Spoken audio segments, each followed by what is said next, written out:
श्री अभय सिंह यादव जी। एक मिनट गोंदर साहब अभी। धन्यवाद अध्यक्ष महोदय। बत्रा जी ने अभी बड़े विस्तार से फाइनेंशियल पैरामीटर्स के बारे में, और बत्रा जी जिस तरीके से बता रहे थे वैसे ऐसे लग रहा था कि जैसे बत्रा जी सरकार के किसी भी काम से संतुष्ट हैं नहीं, किसी काम को वो मान ही नहीं रहे। मैं तो सिर्फ, बाकी तो मुख्यमंत्री जी जवाब देंगे जो इन्होंने बातें कही उनका, लेकिन मैंने एक दो बात जरूर कहूंगा कि जितनी बातें बत्रा जी ने कही हैं फाइनेंशियल पैरामीटर्स के बारे में, ये कोई नया ट्रेंड नहीं है, नहीं नया ट्रेंड नहीं है। These trends have been reflecting in almost every budget, in every government. इसमें कोई इस तरह की अचंभे वाली बात कोई नहीं है। वैसे माननीय मुख्यमंत्री जी डिटेल में बताएंगे। मैं तो, क्योंकि मैं समय की सीमा है और मुझे डर लगता रहता है कि स्पीकर साहब पता नहीं कब घंटी बजा देंगे, इसलिए मैं सिर्फ जो दो चार मेरे इंटरेस्ट के विषय हैं जिनमें सरकार ने बहुत सराहनीय काम किया है, मैं सिर्फ उनका जिक्र करूंगा। देखिए, किसान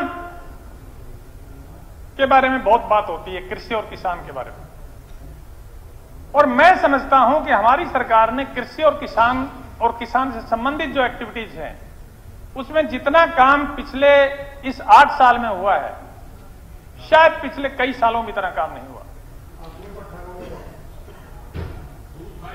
मैं पहली बात एक एक पॉइंट लेके मैं आपको बताऊंगा। देखिए, बहुत साल से ये काम चल रहा है कि बात चल रही थी कि किसान को न्यूनतम समर्थन मूल्य मिले। सरकारें में बातें बहुत होती रहती थी। आप गोगी जी तालियां बजाना, वैसे चुपचाप बैठ जा।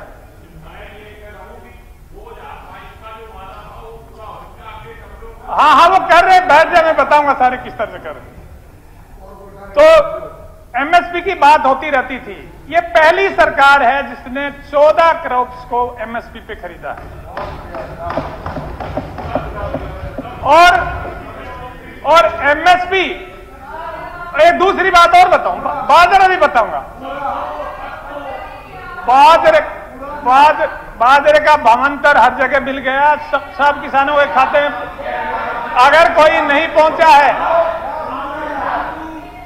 अब आप बीच में कमेंट्री ना करो, बीच में कमेंट्री ना करो। बोलने दो उनको, मैं तो ये बता रहा हूं। जो भावांतर की बात कर रहे हैं, ये बताओ बाजरा हैफेड ने किस भाव खरीदा है? बताओ। देखिए क्या 1750 और उसका तय कर दिया 1900। बाजरा 1750 हैफेड ने खरीद दिया। मैं बता रहा हूं।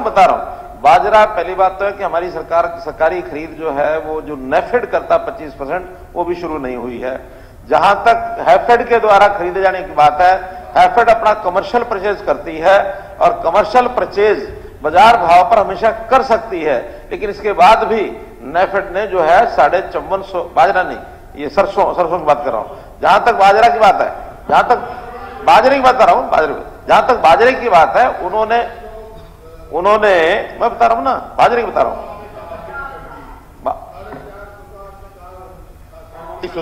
450 भावंतर देंगे, लेकिन हैफेड ने 1750 से 450 रुपया तय हो गया, 10,000 क्विंटल। मैं क्या कह रहा हूं, 450 रुपया एक रेट तय हो गया ऑन एवरेज तय होने के बाद सरकार ने तय किया 450 रुपया देंगे। बाद में कोई किसी भाव बेचे, किसी भाव खरीदे, HAFED is not government. HAFED अपनी एक पीएसयू है, वो कमर्शियल रेट पर अपने बाजार भाव से खरीद सकती है। चाहे उनको 1750 क्या, उनको 2200 खरीदना पड़ेगा तब भी वो खरीदेंगे। हमने 450 सबको देना है, उसके कम ज्यादा बेचना ये किसान का और खरीदार का दोनों की मर्जी है, जैसा मर्जी करें। देखिए, मैं एक उल्टा था, 1 मिनट में क्लियर कर दूं इसमें। भावंतर कहां दिया? 1,10,000 क्विंटल, 1750 से 1850 रुपए प्रति क्विंटल बाजरा खरीदा गया।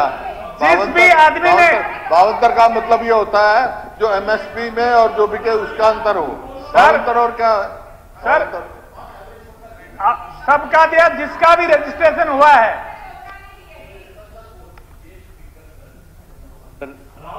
मेरा टाइम नोट कर लेना सर, मेरा टाइम खराब कर रहे हैं। भावांतर की जो बात की है मुख्यमंत्री जी ने, ये झज्जर जिले का 18 करोड़ रुपया गया था भावांतर योजना का, वो पूरा का पूरा 2 करोड़ बटा वापस आ गया सारा आके मैं आपको रिकॉर्ड दूंगा, पूरे फार्मर्स की लिस्ट दूंगा जिसमें 2 करोड़ रुपए उनके भावांतर योजना के बाकी थे। तो क्या मैं सवाल पूछना चाहता हूं, क्या वो बाकी है वो दोगे आप? नहीं, वो जो बाकी है भावांतर योजना के वो दोगे क्या? नहीं, कैटेगोरिकली भावांतर का पैसा डायरेक्ट खाते में किसान के जाता है, झज्जर जिले में नहीं जाता। नहीं, मैं नहीं जाता, मैं आपको किसान के खाते में जाता है। मैं जिनका बकाया आपको बता रहा हूँ, जिनका बकाया उनकी लिस्ट दूंगा आपको, मैं बताता हूँ। वो आप दोगे? जो वेरीफाइड किसान है, मेरा सवाल ये, आप दोगे क्या उनको? जिलों में पैसा नहीं दिया, सीधा किसान के खाते में पैसा। किसान के खाते में झज्जर जिले में नहीं गया, वो गया था। आप सीधा सभी जगह दिया है, वहां जिलों में जाता है, जिलों से खाते में जाता है। किसान ने पीपीपी पे चढ़वा दिया तो उस पर नहीं, मैं आपको ये लिस्ट दे दूंगा। जो वेरीफाइड किसान है सबको दिया हमने, और सीधा किसान के खाते में। मैं भावांतर योजना का बकाया है वो दूंगा। भावांतर योजना का जो वेरीफाइड, यार आप फालतू बात करते हो, झूठ बोलते हो, आप झूठ बोलते हो, आप झूठ बोलते हो, सारी झूठ बोलता हूँ। किसी किसान का पैसा नहीं रोक रखा हमने, सबका सीधा किसान खाते में। गलत बात नहीं क्यों कर रहे हैं? जरा यार उनको वो अपने हम सीधा किसान के खाते में देते हैं। आप बकाया कहां से है? अब जब अगर डाटा दो, मैंने डाटा दो, अब डाटा में दिलवाएंगे मंत्री जी। अगर वेरीफाइड किसान कोई बकाया नहीं है। आपस में बात मत करिए, आप उसके अंदर मत लड़िए। देखिए अध्यक्ष महोदय, माननीय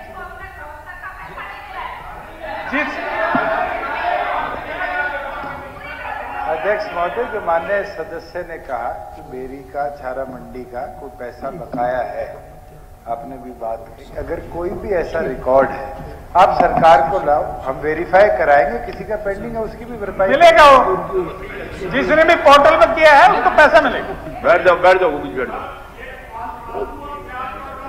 बहुत अब सारी चीजें यहाँ पे डिस्कशन।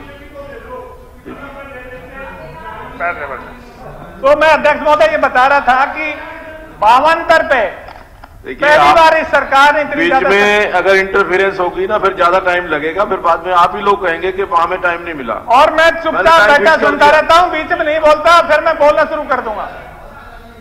ऐसे बीच में टोका टाकी करोगे। मैं कह रहा था पहली बार किसी सरकार ने 14 फसलों पे एमएसपी पे खरीद शुरू की है, और एमएसपी पे इतना ज्यादा प्रभाव पड़ा है कि बाजरे का भाव एमएसपी स्टार्ट करने से पहले 1100 रुपए मार्केट में बिकता था, वही बाजरा 2300 से ऊपर बिक रहा है मार्केट में। और इसी तरह से सरसों का पिछली बार मंडी में किसान को लाना नहीं पड़ा एमएसपी के लिए, क्योंकि सरसों का भाव एमएसपी से ज्यादा पहले ही मार्केट में था।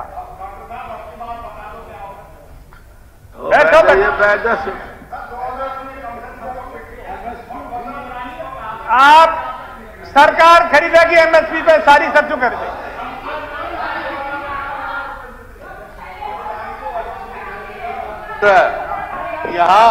यहाँ कहीं आलू पिट गया, कहीं सरसों पिट गई, मध्य प्रदेश में टमाटर पिट गया, महाराष्ट्र में प्याज पिट गया, और यहाँ पंचकुला में सरपंच और कर्मचारी पिट गए। पिटाई करे जा रहे हैं। तो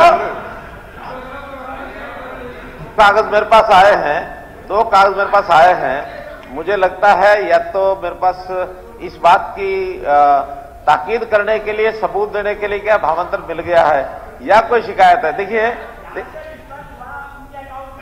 अरे भाई, विषय के डिस्पर्स हो गया, अकाउंट में नहीं गया, ये तो जान नहीं गया, वहां बताओ कि उनकी स्टेटमेंट लाओ। जब यहां से डिस्पर्स हो गया,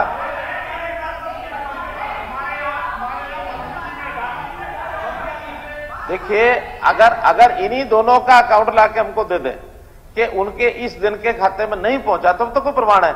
अगर ये प्रमाण है कि अनिल यादव सन ऑफ सूरज सिंह, उसका 3.769 एकड़ जमीन है, 13,574 रुपया स्टेटस है, पेमेंट सेंट। अब पेमेंट सेंट अगर यहां से हो गया है, वहां नहीं पहुंचा, उसका कोई डाटा लाके तभी तो हम इंस्पेक्शन करेंगे, इससे थोड़ी पता लगेगा। भाई अगले का अकाउंट नंबर भी लिखा हुआ है, सुनिए अकाउंट नंबर लिखा हुआ है, एक मिनट, अकाउंट का नंबर लिखा हुआ, एक मिनट, अकाउंट का नंबर लिखा हुआ, IFSC कोड लिखा हुआ है। अब इस अकाउंट की इस डेट की बैंक की स्टेटमेंट लाके दे दो आप में कि वहां नहीं पहुंचा है, हम मान लेंगे। अब हमने तो इसमें लिखा पेमेंट सेंट और अमाउंट लिखा, बाजरा लिखा, सब कुछ लिखा, तो फिर इसे बाकी क्या रह गया?